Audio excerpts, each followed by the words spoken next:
Hush now, don't explain. Just say you'll remain. I'm glad you're back. Don't explain.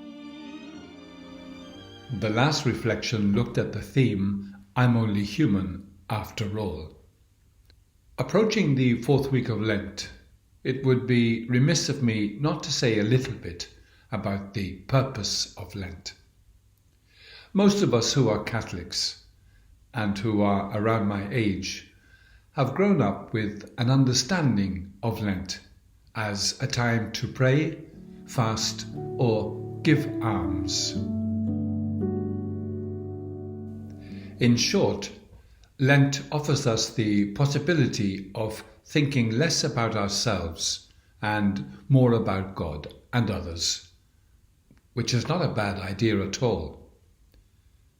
Lent is also understood as a time to make new resolutions to do better, promises to change, and a sincere desire not to sin again.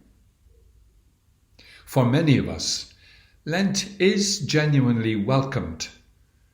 We all need a rest from ourselves, but not always marked by success.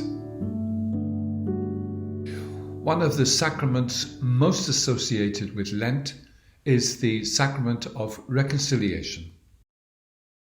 During Lent, people are encouraged to celebrate the sacrament as preparation for the Easter celebrations. It is a time to confess your sins, show your contrition, do your penance, and receive absolution.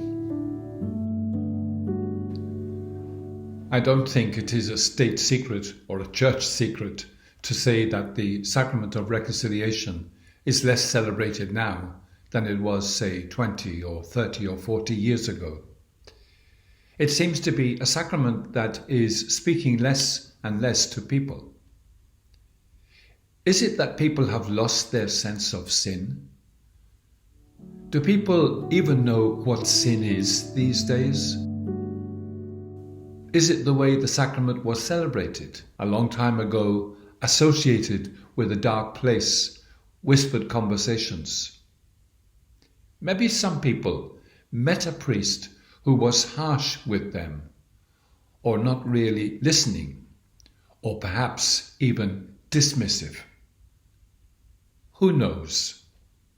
What I do know is that there is a need to rethink and re-present the sacrament of reconciliation in such a way that it connects with people's lives.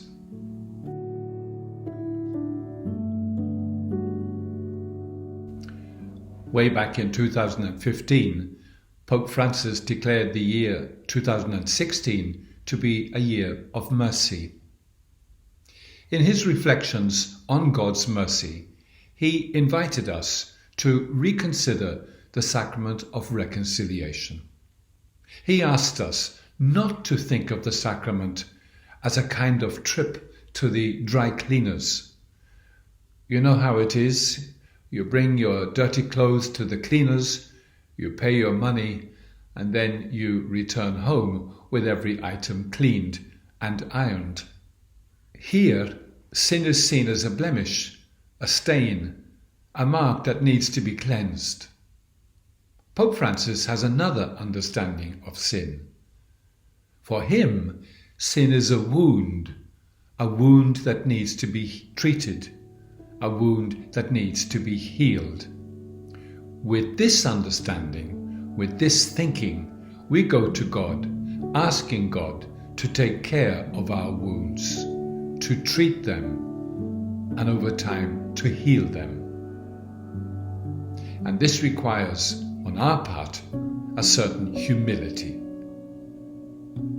Do I really believe that I'm only human after all? Can I accept that to be human is in some way to be wounded? There are some words of a psalm that, over the years, have spoken deeply to me, and indeed still do. In the psalm, Psalm 51, the writer is having a conversation with God about his humanness. There comes a point in the psalm where the writer addresses these words to God. That you may be justified when you give sentence, and be without reproach when you judge. O see, in guilt I was born, a sinner was I conceived.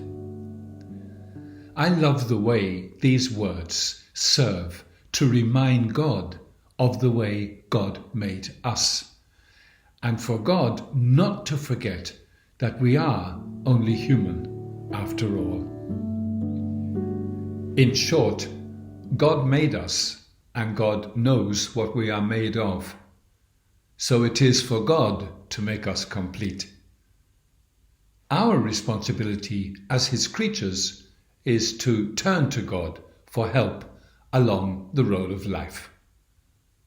For Pope Francis, taking a small step towards God, or even wanting to take that step, is the beginning of the road to recovery and to healing. May this coming week present you with some small opportunity to turn your thoughts, words, and actions to God and to others.